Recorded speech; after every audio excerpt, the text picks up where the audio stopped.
டேய் பாட்டி தான்டா கூப்பிடுறாரு, என்னன்னு கேக்குறேன். சார் சொல்லுங்க சார், நாங்க ரெடியா இருக்கோம், நீங்க ஒன்றும் கவலைப்படாதீங்க. நாங்க சொன்ன மாதிரியே அசோக் கதையை இன்னைக்கே முடிச்சிடுறோம். கோர்ட்டு காம்பவுண்டுக்குள்ளேயே அவனுக்கு சமாதி கட்டுறோம்.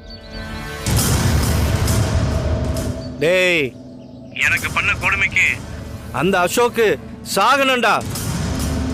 சாதாரணமா சாகக்கூடாது, கொடூரமா சாகணும். புரியுதா?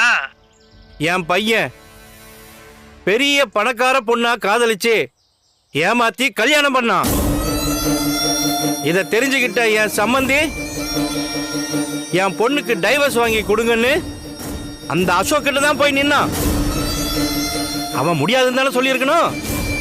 ஆனா அந்த அசோக்கு என் பையன் பணத்துக்காக தான் காதலிச்சு கல்யாணம் பண்ணாங்கிற உண்மையை தெரிஞ்சுக்கிட்டு அதை என் மருமகளுக்கு புரிய வச்சு என் பையன் கிட்ட இருந்து அவளை பிரிச்சுட்டான்.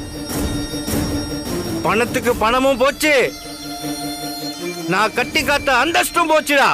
இங்க பாருங்கடா, எக்காரணத்தை கொண்டோம் போன தடவை மாதிரி இந்த தடவை அவன் மிஸ் ஆக கூடாது. புரிஞ்சுதா?